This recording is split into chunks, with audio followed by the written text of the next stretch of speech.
수주대토라고 하는 말이 있습니다. 중국 사상가인 한비자가 자신의 책에서 쓴 말인데 이 말의 뜻은 이렇습니다. 중국 춘추전국 시대에 송나라에 밭을 일구며 살아가던 가난한 한 농부가 있었습니다. 어느 날 밭을 일구고 있는데 토끼 한 마리가 숲에서 도망쳐 나오다가 밭 한가운데에 있는 나무 그루터기 위에 부딪혀서 목이 부러져 죽고 말았습니다.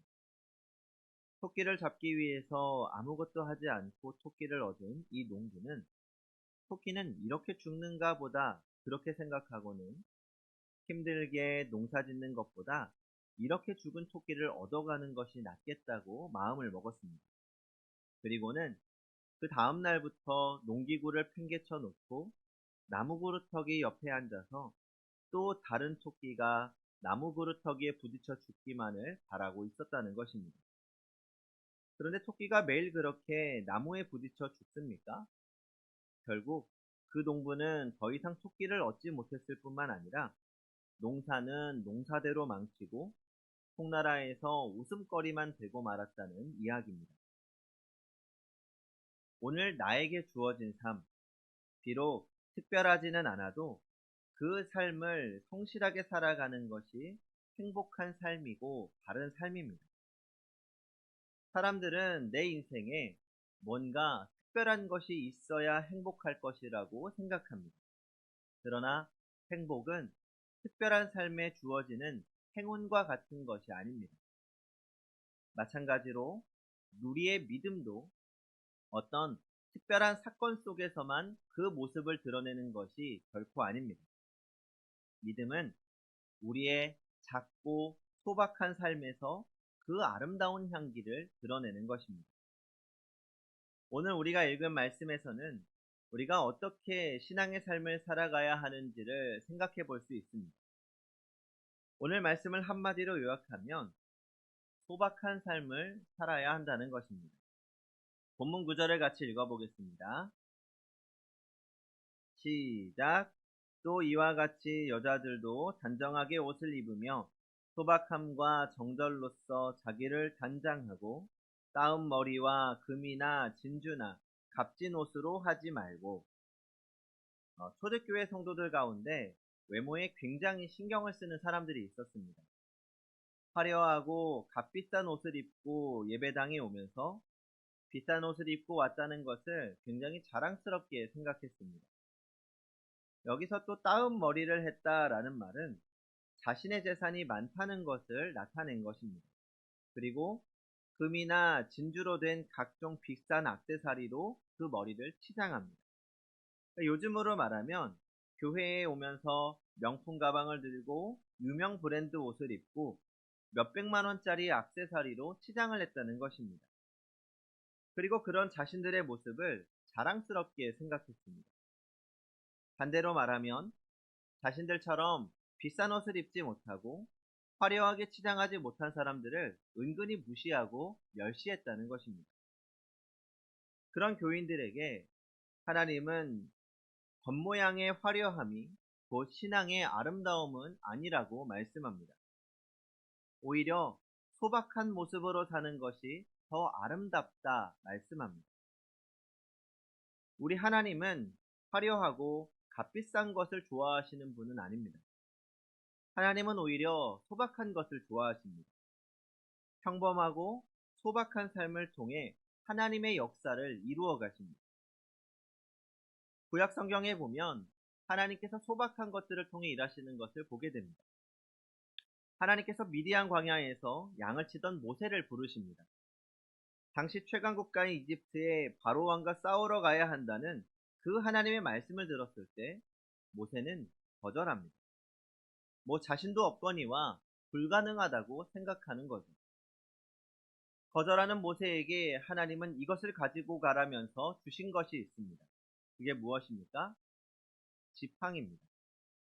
이 지팡이는 평범한 지팡이입니다. 뭔가 하나님께서 모세를 위해 특별히 제작한 지팡이가 아닙니다.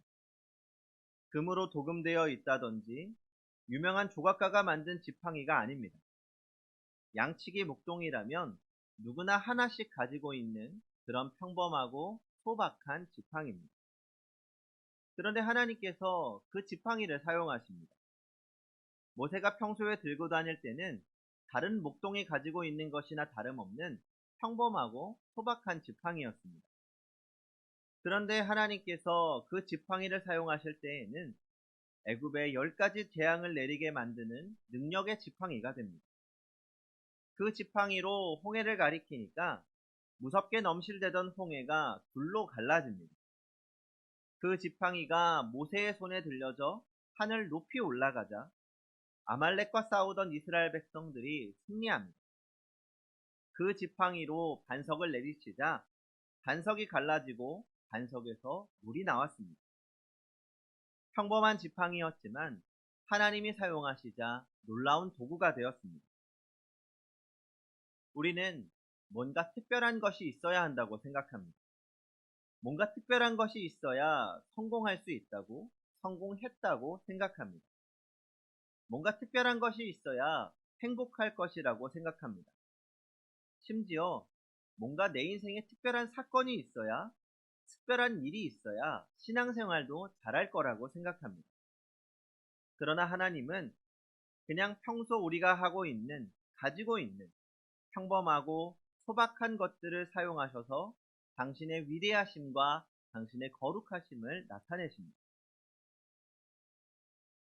예수님도 아주 소박한 것들을 통해서 하나님의 거룩하심을 드러내십니다. 예수님이 이 땅에 오실 때 어디에 태어나셨습니까? 부유에서 태어나셨습니다. 만왕의 왕이신 예수님께서 예루살렘의 화려한 궁궐에서 태어나신 것 아닙니다. 소박하다 못해 초라하기 그지없는 마구간에서 태어났습니다.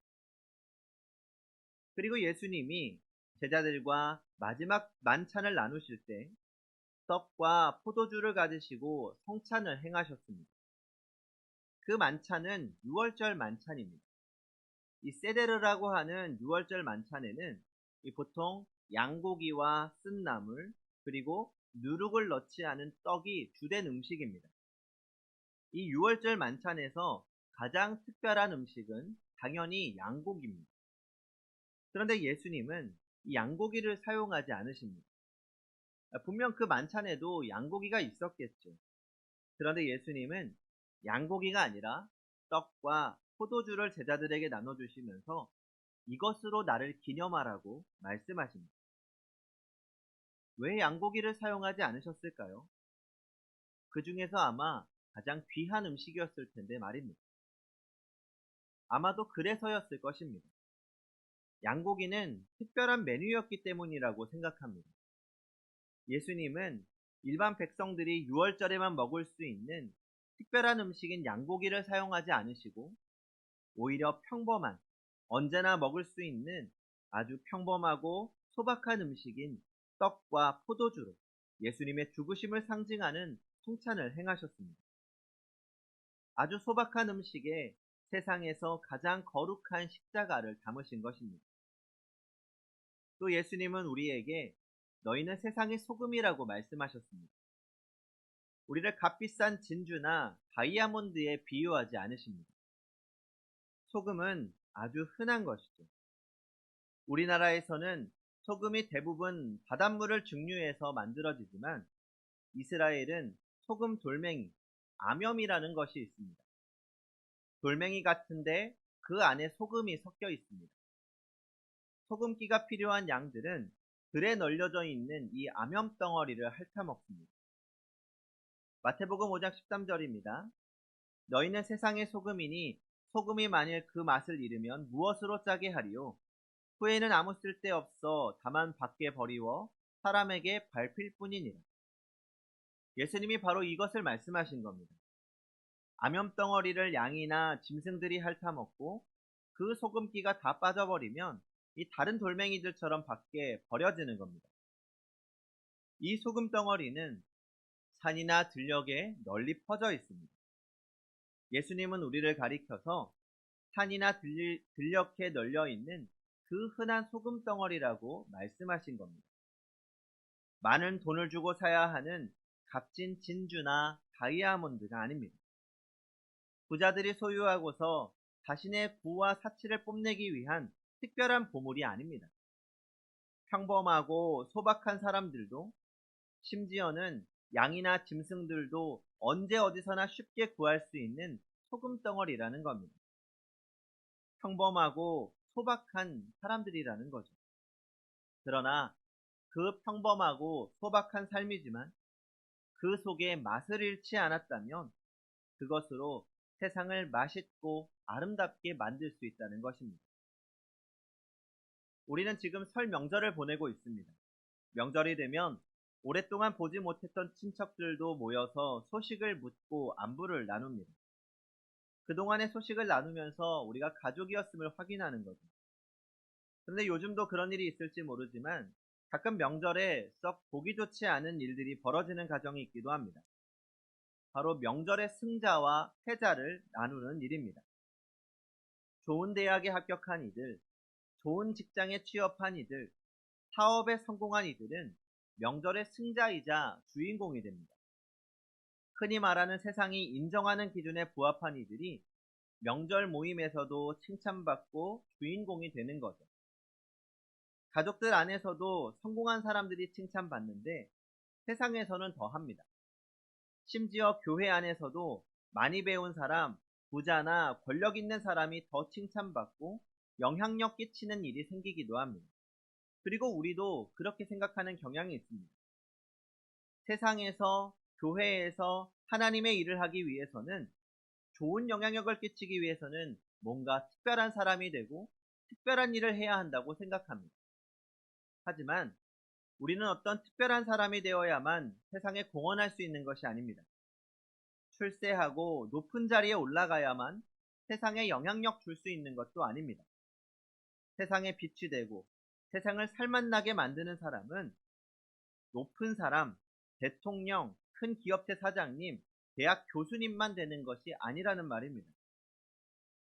암염덩어리에 소금기만 남아있으면 세상을 살맛나게 만들 수 있는 것처럼 평범하고 소박하지만 우리 안에 그리스도인다움만 간직한다면 우리는 세상을 아름답게 만들 수 있습니다. 세상에 향기 나는 삶을 살 수 있습니다. 하나님은 평범하고 소박한 우리의 삶을 통해 당신의 거룩함을 드러내십니다. 암염덩어리에 소금기를 간직하듯 우리 안에 거룩함을 간직하기만 하면 말입니다. 본문은 이어서 말씀합니다. 10절입니다. 오직 선행으로 하기를 원하노라. 이것이 하나님을 경외한다 하는 자들에게 마땅한 것이니라. 소박함은 작은 선행으로 그 향기를 나타낸다는 말씀입니다. 부자임을 드러내는 따은 머리가 거룩함을 드러내는 것이 아닙니다. 금이나 진주나 값비싼 옷을 입었다고 거룩한 향기가 나는 것 아닙니다. 작지만 선을 행함으로 하나님의 영광을 드러내고 선을 행함으로 하나님의 공경함을 나타낼 수 있다는 말씀입니다. 그러므로 겉을 치장하려고 하는 것이 아니라 작지만 평범한 삶 가운데 선을 행함으로 우리 안에 있는 거룩함을 드러내시기 바랍니다. 소박한 것을 소중히 여길 줄 아는 사람이 거룩을 아는 사람입니다. 소박한 것은 작고 평범합니다. 그러나 하나님께서 그 안에 거룩함을 담아 놓으셨음을 기억해야 합니다. 성도 여러분, 우리는 크고 화려한 것을 좋아할지 모르지만 큰 것이 거룩한 것은 아닙니다. 하나님은 우리 안에 당신의 거룩함을 담아 놓으셨습니다. 지금 나의 평범한 삶, 소박한 삶을 가볍게 여기지 마십시오. 하나님께서 소박하게 살고 있는 나를 사용하셔서 당신의 거룩함을 드러내시길 원하십니다. 결코 위대하지 않은 나를 통해서 말입니다. 그렇게 소박하지만 거룩한 삶으로 하나님의 거룩하심을 나타내는 성도님들이 되시기 바랍니다. 기도하겠습니다.